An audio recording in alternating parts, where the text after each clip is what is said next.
जय श्री राधे कृष्ण। मेरे प्रिय मित्रों, जीवन की इस पावन और अलौकिक कहानी में आप सभी का कोटि कोटि प्रणाम है।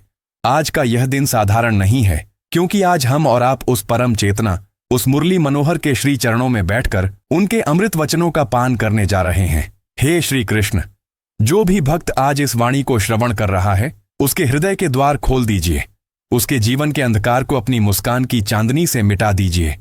प्रभु, आपकी कृपा का हाथ उनके सिर पर सदा बना रहे और संसार की हर कठिन डगर उनके लिए सुगम हो जाए। मेरे प्यारे दोस्तों, आइए संसार के शोर को पीछे छोड़ दें और कुछ पल के लिए उस शांति में उतर जाएं जहां स्वयं परमात्मा निवास करते हैं। श्रीमद् भगवत गीता, जो केवल एक ग्रंथ नहीं बल्कि जीवन जीने की एक कला है, उसमें श्री कृष्ण ने जो सूत्र दिए हैं वे आज भी हमारे जीवन की हर समस्या का समाधान है। श्री कृष्ण कहते हैं, हे मानव, जो रोता है वही दूसरों की मुस्कान की असली कीमत समझता है। विचार कीजिए, जिस व्यक्ति ने कभी अंधेरा नहीं देखा वह प्रकाश की महिमा क्या जानेगा। जिसने कभी प्यास नहीं सही उसे जल की एक बूंद का मूल्य कैसे झात होगा। जीवन में आने वाले आंसू केवल दुख का प्रतीक नहीं है, बल्कि ये आपके हृदय को कोमल बनाने की प्रक्रिया है। अक्सर हम सोचते हैं कि हम टूट गए हैं। हमें लगता है कि परिस्थितियां इतनी विकट हैं कि अब संभलना मुमकिन नहीं। लेकिन माधव कहते हैं, जो टूटा है वही दूसरों को संभालना जानता है। एक टूटा हुआ तारा ही अपनी चमक बिखेरता है और एक पिसा हुआ चंदन ही अपनी सुगंध से संपूर्ण वातावरण को महका देता है। इसलिए यदि आज आप स्वयं को टूटा हुआ महसूस कर रहे हैं तो समझिए कि ईश्वर आपको किसी और के जीवन के लिए मरहम बना रहा है। अपने दुखों को कभी बोझ मत मानिए। ये दुख आपको कठोर बनाने के लिए नहीं, बल्कि आपको महान बनाने के लिए आए हैं। यह दुख ही है जो आपको अहंकार से मुक्त कर ईश्वर के निकट लाता है। संसार में कुछ भी स्थायी नहीं है, न आपकी सफलता न आपकी विफलता। श्री कृष्ण अर्जुन से कहते हैं, कभी यह मत सोचो कि तुम्हारा जीवन खत्म हो गया है। प्रकृति का नियम देखिए, जब एक पत्ता पेड़ से गिरता है तो वह अंत नहीं होता, बल्कि वह नए कोपलों के लिए जगह बनाता है। जब सूरज ढलता है तो वह मरता नहीं है, बल्कि वह अगले दिन के नए सवेरे की तैयारी करता है। रात का घनघोर अंधेरा ही इस बात का प्रमाण है कि सुबह अब बहुत निकट है। यदि आज आपके जीवन में कोई दरवाजा बंद हुआ है तो विश्वास रखिए, ईश्वर ने आपके लिए कोई विशाल द्वार खोल रखा होगा। हर अंत के भीतर एक आरंभ छिपा होता है। बस आवश्यकता है तो उस नया सवेरा देखने वाली दृष्टि की। श्री कृष्ण कहते हैं कि जो बदल गया है उससे लड़ना व्यर्थ है। परिवर्तन ही संसार का नियम है और जो इस परिवर्तन को स्वीकार कर लेता है वही मोक्ष का अधिकारी होता है। आज के इस भाग दौड़ भरे युग में मनुष्य हर वस्तु को जीतने की कोशिश कर रहा है। कोई धन जीतना चाहता है, कोई पद तो कोई शत्रु। लेकिन द्वारकाधीश कहते हैं, संसार की सबसे बड़ी शक्ति कोई शस्त्र नहीं बल्कि तुम्हारा शांत मन है। कल्पना कीजिए एक झील की। यदि उस झील का पानी अशांत है और उसमें लहरें उठ रही हैं तो क्या आप अपना चेहरा उसमें देख पाएंगे? कभी नहीं। लेकिन जैसे ही पानी स्थिर और शांत होता है वह दर्पण की तरह सब कुछ स्पष्ट कर देता है। ठीक वैसे ही जब हमारा मन अशांत होता है तो हमें समाधान नहीं दिखते, केवल समस्याएं दिखती हैं। जो व्यक्ति अपनी शांति में स्थित हो गया उसे संसार का कोई भी संकट डेगा नहीं सकता। तूफान चाहे कितना भी प्रबल क्यों ना हो, वह केवल उन पेड़ों को उखाड़ पाता है जिनकी जड़ें गहरी नहीं होती। जिसकी जड़ें श्री कृष्ण के प्रेम और शांति में जमी हैं उसे कोई काल भी छू नहीं सकता। जब हमारे जीवन में दुखों का पहाड़ टूटता है तो अक्सर हमारे मन में एक सवाल उठता है, हे प्रभु, मैं ही क्यों? मैंने ऐसा क्या किया? मेरे मित्रों, जब मन में यह प्रश्न उठे तो शांत होकर कृष्ण की इस बात को याद करना। कठिन परीक्षाएं उसी की ली जाती हैं जिसे ईश्वर सबसे मजबूत बनाना चाहता है। एक कुम्हार मिट्टी को तभी तक पीटता है और आग में तपाता है जब तक वह एक सुंदर घड़े का रूप न ले ले। यदि मिट्टी कहे कि मुझे दर्द हो रहा है तो वह कभी पूजनीय नहीं बन पाएगी। आपकी आज की परीक्षा आपकी कल की नियति की तैयारी है। ईश्वर आपको उस सिंहासन पर बैठाने से पहले योग्य बना रहा है। इसलिए जब परीक्षाएं कठिन हों तो समझ लीजिए कि परिणाम बहुत बड़ा होने वाला है। रिश्ते कांच की तरह नाजुक होते हैं और जब ये टूटते हैं तो सबसे ज्यादा पीड़ा देते हैं। श्री कृष्ण कहते हैं, किसी रिश्ते के टूटने पर स्वयं को दोष मत दो। इस संसार के रंगमंच पर हर व्यक्ति अपनी एक भूमिका निभाने आता है। जब उसका पात्र समाप्त हो जाता है तो उसे जाना ही पड़ता है। कोई आपके जीवन में आपको कुछ सिखाने आता है तो कोई आपको मजबूत बनाने। जो सच्चा है जो आपकी आत्मा का हिस्सा है वह कभी आपको छोड़कर नहीं जाएगा, और जो चला गया वह कभी आपका था ही नहीं। अकेले चलने से कभी मत घबराना। याद रखिए, शिखर पर व्यक्ति हमेशा अकेला होता है। अकेलापन आपको स्वयं से मिलाता है, और श्री कृष्ण कहते हैं स्वयं से मिलना ही परमात्मा से मिलने का पहला कदम है। जब आप अकेले होते हैं तभी आप उस आंतरिक स्वर को सुन पाते हैं जिसे संसार के कोलाहल में दबा दिया गया था। अश्रुओं की पावनता और हृदय का शुद्धिकरण। जब हृदय की वेदना शब्दों में व्यक्त नहीं हो पाती तब वह अश्रुओं के रूप में बाहर आती है। श्री कृष्ण कहते हैं, हे अर्जुन, जब आंखें बरसती हैं तो उन्हें रोकना मत। साधारण मनुष्य आंसुओं को कमजोरी का प्रतीक मानता है, किंतु माधव की दृष्टि में ये अश्रु आत्मा के स्नान के समान है। ये आपके भीतर जमी उस पीड़ा, उस ईर्ष्या, और अक्सर हम दुनिया के शोर में इतने खो जाते हैं कि हमें लगता है कि हमारी पुकार सुनने वाला कोई नहीं है। हम मंदिरों, मस्जिदों और तीर्थों में ईश्वर को ढूंढते हैं, जबकि वह हमारे सबसे निकट है। श्री कृष्ण कहते हैं, मैं तुम्हारे भीतर हूं। जब तुम्हें लगे कि कोई नहीं सुन रहा, जब लगे कि दुनिया ने तुम्हें अकेला छोड़ दिया है, तब बस एक बार अपनी आंखें बंद करना और उस मौन में मुझे पुकारना। मैं वही स्वर हूं जो तुम्हारी चुप्पी के भीतर गूंजता है। मैं वह विश्वास हूं जो तुम्हें हारने नहीं देता। मैं वह अदृश्य हाथ हूं जो गिरते समय तुम्हें थाम लेता है। जो व्यक्ति मौन रहना सीख जाता है वह ब्रह्मांड की गुप्त भाषा को समझने लगता है। मौन वह द्वार है जहां से मनुष्य परमात्मा की सीमा में प्रवेश करता है। आज के समय में चिंता एक ऐसी महामारी बन गई है जो मनुष्य को भीतर से खोखला कर रही है। श्री कृष्ण कहते हैं कि चिंता करना ईश्वर के विधान पर संदेह करना है। चिंता और विश्वास एक साथ नहीं रह सकते। चिंता का अर्थ है कि आप यह मान बैठे हैं कि सब कुछ आप ही के नियंत्रण में है, जबकि सत्य तो यह है कि एक पत्ता भी उसकी आज्ञा के बिना नहीं हिलता। चिंता तुम्हें भीतर से कमजोर करती है, जबकि विश्वास तुम्हें फौलाद जैसा मजबूत बनाता है। चुनाव हर क्षण आपके हाथ में है। या तो आप अपनी समस्याओं को देखें और चिंतित हों, या आप अपने सारथी श्री कृष्ण को देखें और निश्चिंत हो जाएं। चिंता से बचने का सबसे सरल उपाय है अपने विचारों को बदलो। जब आप नकारात्मकता के घेरे में हों तो बस यह याद करें कि जिस ईश्वर ने आपको यहां तक पहुंचाया है वह आगे का रास्ता भी जरूर दिखाएगा। श्री कृष्ण कहते हैं, जब तुम हर परिस्थिति को यही अच्छा है कहकर स्वीकार कर लेते हो तब ब्रह्मांड तुम्हारे पक्ष में काम करने लगता है। मनुष्य का आधा दुख इस बात से है कि वह जो है उसे स्वीकार नहीं करता और जो होना चाहिए उसके पीछे भागता रहता है। स्वीकृति ही शांति की पहली सीढ़ी है। यदि आज बुरा समय है तो स्वीकार करें, यह भी ईश्वर का एक पाठ है। यदि आज असफलता मिली है तो स्वीकार करें, यह सीखने का एक अवसर है। यही स्वीकृति चिंता का सबसे बड़ा इलाज है। अतीत बीत चुका है, वह अब केवल एक स्मृति है। भविष्य अभी आया नहीं है, वह केवल एक कल्पना है। श्री कृष्ण कहते हैं कि मनुष्य का सबसे बड़ा दुर्भाग्य यही है कि वह या तो अतीत के पछतावे में जीता है या भविष्य के भय में। इस चक्कर में वह वर्तमान के उस अनमोल खजाने को खो देता है जो उसके हाथ में है। वर्तमान क्षण ही वह स्थान है जहां परमात्मा आपसे मिलते हैं। जो व्यक्ति केवल आज का सम्मान करना सीख जाता है, जो आज के कर्म को अपनी पूजा बना लेता है, उसे कभी भविष्य की चिंता नहीं सताती। याद रखिए, आपका कल आपके आज के कर्मों की कोख से जन्म लेगा। इसलिए आज को संवारिए, कल अपने आप निखर जाएगा। क्या आपने कभी किसी पक्षी को उड़ते हुए देखा है? वह कभी इस चिंता में नहीं रहता कि जिस डाल पर वह बैठा है वह टूट गई तो क्या होगा। वह डाल पर नहीं, अपने पंखों पर भरोसा करता है। श्री कृष्ण हमें सिखाते हैं कि हमें भी भरोसे के पंखों के साथ उड़ना है। ईश्वर ने आपके जीवन की हर परिस्थिति पहले से देख रखी है। वह आपको कभी ऐसी जगह नहीं ले जाएगा जहां आपके लिए रास्ता ना हो।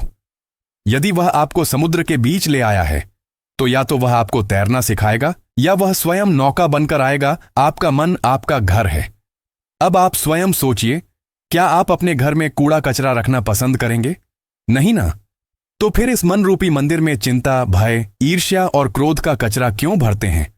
अपने विचारों को प्रकाश और विश्वास से सजाइए। सफलता का मार्ग चिंता से नहीं बल्कि निरंतर प्रयास और अटूट विश्वास से बनता है। जब आप अपनी सीमित बुद्धि को छोड़कर उस असीम बुद्धि ईश्वर पर भरोसा करते हैं तब जीवन का हर बोझ हल्का लगने लगता है। श्री कृष्ण अर्जुन से कहते हैं, हे पार्थ, तेरा अधिकार केवल कर्म करने पर है, उसके फल पर नहीं। अक्सर हमारी चिंता का कारण हमारा कर्म नहीं होता, बल्कि उस कर्म से जुड़ी हमारी अपेक्षा होती है। हम मेहनत करने से पहले ही परिणाम की कल्पना करने लगते हैं। यदि परिणाम हमारी इच्छा के अनुरूप न हुआ तो हम टूट जाते हैं। श्री कृष्ण हमें सिखाते हैं कि कर्म को ही अपनी पूजा बना लो। जब तुम फल की चिंता छोड़ देते हो तो तुम्हारा पूरा ध्यान, तुम्हारी पूरी ऊर्जा उस कार्य को पूर्ण करने में लग जाती है। परिणाम की चिंता करना वैसा ही है जैसे कोई किसान बीज बोने के तुरंत बाद उसे खोद कर देखे कि वह उगा या नहीं। ऐसा करने से बीज कभी वृक्ष नहीं बन पाएगा। धैर्य रखो, कर्म को पूरी ईमानदारी से सींचो। समय आने पर फल स्वयं चलकर तुम्हारे पास आएगा। संसार में अधिकांश दुखों की जड़ हमारे संबंध हैं। श्री कृष्ण कहते हैं कि संबंध हमेशा शब्दों से नहीं निभाए जाते, वे हृदय के भावों से सींचे जाते हैं। आज के युग में हम रिश्तों में व्यापार करने लगे हैं। मैंने उसके लिए इतना किया, उसने मेरे लिए क्या किया। जहां मैं और मेरा आ जाता है वहां प्रेम लुप्त हो जाता है। सच्चा प्रेम वह है जहां अपेक्षा शून्य हो। श्री कृष्ण का राधा के प्रति प्रेम यही सिखाता है कि प्रेम पाने का नाम नहीं बल्कि स्वयं को अर्पण कर देने का नाम है। यदि किसी ने आपका भरोसा तोड़ा है तो श्री कृष्ण कहते हैं उससे घृणा मत करो बल्कि उससे दूरी बना लो। घृणा का जहर आपके ही पात्र को गंदा करेगा। क्षमा करना सीखो, क्योंकि क्षमा करना केवल दूसरों को मुक्त करना नहीं है बल्कि स्वयं को उस कड़वाहट के बंधन से आजाद करना है। श्री कृष्ण कहते हैं जैसे कमल का फूल कीचड़ में खिलता है वैसे ही महान आत्माएं कठिनाइयों में खिलती हैं। सोचिए, यदि पांडवों के जीवन में वनवास न होता, यदि उन्हें अपमानित न किया गया होता, तो क्या वे कभी इतने महान योद्धा बन पाते? नहीं। आपकी कठिनाइयां ही आपको प्रताड़ित करने के लिए नहीं बल्कि आपके भीतर छिपी हुई सोई हुई शक्तियों को जगाने के लिए आती हैं। जब जीवन में चारों ओर अंधकार हो और कोई रास्ता न सूझे तो समझ लेना कि अब चमत्कार होने वाला है। जो मनुष्य तूफानों से डरकर किनारे पर बैठ जाता है उसे मोती कभी नहीं मिलते। मोती उन्हीं को मिलते हैं जो गहराई में उतरने का साहस रखते हैं। श्री कृष्ण आपके साथ हैं, बस आपको अपना हाथ उनके हाथ में सौंपने की आवश्यकता है। भीतर की अलौकिक ज्योति जो लोग स्वयं पर विश्वास नहीं करते, वे पूरे ब्रह्मांड की शक्ति पाकर भी हार जाते हैं। आत्मविश्वास वह बीज है जिससे सफलता का वृक्ष जन्म लेता है। श्री कृष्ण कहते हैं कि तुम साक्षात ईश्वर का अंश हो, फिर तुम स्वयं को तुच्छ कैसे समझ सकते हो? आत्मविश्वास का अर्थ अहंकार नहीं है। अहंकार कहता है कि सब कुछ मैं ही कर रहा हूं, जबकि आत्मविश्वास कहता है कि मेरे भीतर बैठा परमात्मा मुझसे सब कुछ करवा लेगा। जब आप इस भाव से भर जाते हैं तो डर और संशय मिट जाते हैं। फिर आप उस अर्जुन की तरह बन जाते हैं जो गांडीव उठाकर अधर्म के विरुद्ध खड़ा होने का साहस रखता है। दुनिया की नजरों में सफलता का अर्थ धन, पद और प्रतिष्ठा हो सकता है, लेकिन श्री कृष्ण की नजरों में सफलता का अर्थ चरित्र की शुद्धता और मन की शांति है। यदि आपके पास सब कुछ है लेकिन मन में शांति नहीं तो आप असफल हैं, और यदि आपके पास कुछ भी नहीं है पर आपके मुख पर मुस्कान और हृदय में कृष्ण है तो आप इस संसार के सबसे सफल व्यक्ति हैं। सफलता का रास्ता चिंता की गलियों से होकर नहीं गुजरता, वह तो विश्वास के राजमार्ग पर चलकर प्राप्त होता है। हर गिरना आपको एक नया सबक देता है। असफलता केवल यह बताती है कि सफलता का प्रयास पूरे मन से नहीं किया गया। उठो, अपने पसीने को पोंछो और फिर से लग जाओ, क्योंकि जो अंत तक टिका रहता है जीत उसी की होती है। श्री कृष्ण कहते हैं कि चिंता वहीं पनपती है जहां आभार की कमी होती है। हम अक्सर उन चीजों के बारे में रोते हैं जो हमारे पास नहीं हैं, और उन हजारों नेमतों को भूल जाते हैं जो ईश्वर ने हमें बिना मांगे दी हैं। रोज रात को सोने से पहले उन 5 चीजों को याद करें जिनके लिए आप ईश्वर के प्रति कृतज्ञ हैं। यह छोटी सी साधना आपके जीवन से चिंता का अंधकार मिटा देगी। जब आप आभारी होते हैं तो आपकी ऊर्जा बदल जाती है। आप अभाव, स्कैर्सिटी की मानसिकता से निकलकर बहुतायत, अबंडेंस की मानसिकता में प्रवेश कर जाते हैं। श्री कृष्ण कहते हैं, अहम एवाक्षयः कालो, अर्थात मैं ही अक्षय काल हूं। मित्रों, समय संसार का सबसे बड़ा चिकित्सक भी है और सबसे बड़ा निर्णायक भी। हम अक्सर समय को पकड़ने की कोशिश करते हैं, लेकिन समय तो उस रेत की तरह है जो मुट्ठी जितनी कसकर बंद करो उतनी ही तेजी से फिसल जाती है। चिंता का एक बड़ा कारण यह है कि हम समय से आगे निकलना चाहते हैं। हम चाहते हैं कि जो फल कल मिलना है वह आज ही मिल जाए, लेकिन याद रखिए, प्रकृति कभी जल्दबाजी नहीं करती। माली चाहे 100 घड़े पानी सींच ले, फल तो ऋतु आने पर ही लगेगा। श्री कृष्ण हमें सिखाते हैं कि समय के साथ लड़ो मत, समय के साथ बहना सीखो। यदि आज समय कठिन है तो यह केवल आपकी सहनशीलता की परीक्षा ले रहा है। यह समय भी बीत जाएगा। समय की निष्ठुरता में ही उसकी मधुरता छिपी है कि वह कभी ठहरता नहीं। जो आज राजा है वह कल रंक हो सकता है, और जो आज दुखों के भंवर में है कल वह सुख के शिखर पर होगा। भीतर जलती हुई ज्वाला गीता के नरक के 3 द्वारों में श्री कृष्ण ने सबसे पहले क्रोध को रखा है। क्रोध वह आग है जो दूसरों को जलाए या न जलाए, उसे पालने वाले को पहले भस्म कर देती है। कृष्ण अर्जुन से कहते हैं कि क्रोध से मोह, भ्रम पैदा होता है और मोह से स्मृति का नाश होता है। जब याददाश्त खो जाती है तो बुद्धि नष्ट हो जाती है, और जब बुद्धि नष्ट होती है तो मनुष्य का पतन निश्चित है। विचार कीजिए, जब आप क्रोध में होते हैं तो क्या आप सही और गलत का अंतर कर पाते हैं? क्रोध में लिए गए निर्णय जीवन भर का पछतावा बन जाते हैं। इस ज्वाला को शांत करने का केवल एक ही तरीका है, मौन और क्षमा। जब कोई आप पर क्रोध करे तो आप शांत हो जाएं। आपकी शांति उसका सबसे बड़ा दंड होगा, और आपकी आत्मा की जीत इस भौतिक जगत में हम वस्तुओं को इकट्ठा करने की दौड़ में लगे हैं। हमें लगता है कि जितना अधिक हमारे पास होगा हम उतने ही सुरक्षित होंगे, लेकिन श्री कृष्ण कहते हैं कि जो कुछ तुम आज अपना कह रहे हो वह कल किसी और का था और परसों किसी और का हो जाएगा। लोभ एक ऐसी खाई है जिसे कभी भरा नहीं जा सकता। त्याग का अर्थ यह नहीं है कि आप सब कुछ छोड़कर जंगल चले जाएं। सच्चा त्याग तो ममता और आसक्ति का त्याग है। वस्तुओं का उपयोग करें, लेकिन उन्हें अपने ऊपर हावी न होने दें। जब आप इस भाव से जीते हैं कि सब कुछ ईश्वर का है और मैं केवल इसका रक्षक हूं, तब आपके जीवन से लोभ का अंधकार मिट जाता है और संतोष का सूरज उदय होता है। श्री कृष्ण का अंतिम और सबसे शक्तिशाली मंत्र है, सर्वधर्मान परित्यज्य मामेकम शरणम व्रज। सब कुछ छोड़कर मेरी शरण में आ जाओ। यह समर्पण कोई कमजोरी नहीं है, यह तो ब्रह्मांड की सबसे बड़ी शक्ति से जुड़ने का विज्ञान है। समर्पण का अर्थ यह नहीं है कि आप कर्म करना छोड़ दें। इसका अर्थ यह है कि आप कर्म तो अर्जुन की तरह पूरी वीरता से करें, लेकिन अपनी चिंता का बोझ माधव के कंधों पर डाल दें। जब एक छोटा बच्चा अपने पिता की उंगली पकड़ लेता है तो उसे रास्ते के गड्ढों या अंधेरे से डर नहीं लगता। उसे विश्वास होता है कि पिता उसे गिरने नहीं देंगे। यही भाव भक्त का भगवान के प्रति होना चाहिए। माया का पर्दा और सत्य की खोज, संसार एक रंगमंच है और हम सब इसके पात्र हैं। श्री कृष्ण कहते हैं कि यह माया इतनी प्रबल है कि बुद्धिमान भी इसमें भटक जाते हैं। हमें जो दिखता है वह सत्य नहीं है, और जो सत्य है वह आंखों से ओझल है। माया हमें रिश्तों में, सुख सुविधाओं में और अहंकार में उलझाए रखती है। इस पर्दे को केवल विवेक और भक्ति से ही हटाया जा सकता है। जिस दिन आप यह समझ लेंगे कि आप यह शरीर नहीं बल्कि एक अविनाशी आत्मा हैं, उस दिन मृत्यु का भय भी आपसे दूर भाग जाएगा। आप सत्य के प्रकाश में नहा उठेंगे और जीवन एक आनंदमयी उत्सव बन जाएगा। श्री कृष्ण के होंठों पर हमेशा मुरली रहती है, जो मधुरता का प्रतीक है। वे कहते हैं कि मनुष्य की वाणी ही उसका असली परिचय है। कड़वे शब्द किसी के हृदय में गहरे घाव कर सकते हैं, जो समय के साथ भी नहीं भरते।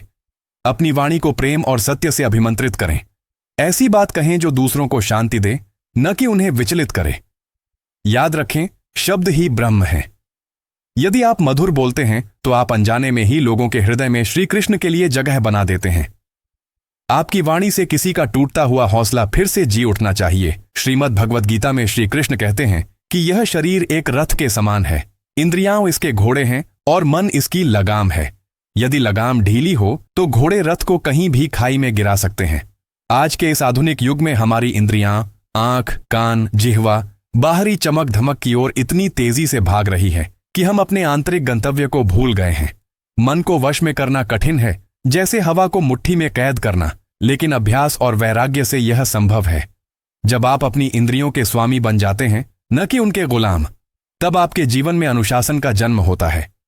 जो व्यक्ति अपनी जीभ के स्वाद और अपनी आंखों के लालच को नियंत्रित कर लेता है, वह आधी जंग तो वैसे ही जीत जाता है। याद रखें, संयम ही वह द्वार है जहां से आत्म साक्षात्कार की यात्रा शुरू होती है। श्री कृष्ण कहते हैं, हे अर्जुन, मनुष्य वैसा ही बन जाता है जैसी उसकी संगति होती है। एक जल की बूंद यदि गर्म तवे पर गिरे तो वह नष्ट हो जाती है, यदि कमल के पत्ते पर गिरे तो मोती की तरह चमकती है, और यदि सीप में गिरे तो स्वयं मोती बन जाती है। बूंद वही है, बस संगति का अंतर है। यदि आप उन लोगों के साथ रहते हैं जो हर समय चिंता, बुराई और नकारात्मकता की बातें करते हैं, तो धीरे धीरे आपका मन भी भारी होने लगेगा। इसके विपरीत, यदि आप ज्ञानियों, प्रेमियों और सकारात्मक सोच रखने वालों के साथ बैठते हैं तो आपके भीतर का अंधकार स्वतः ही मिटने लगता है। सत्संग केवल प्रवचन सुनना नहीं है, बल्कि सत्य के संग जीना है। अक्सर हम सोचते हैं कि भोजन केवल शरीर के लिए है, लेकिन श्री कृष्ण सिखाते हैं कि जैसा अन्न वैसा मन। हम जो भोजन करते हैं उसका सूक्ष्म अंश हमारे विचारों का निर्माण करता है।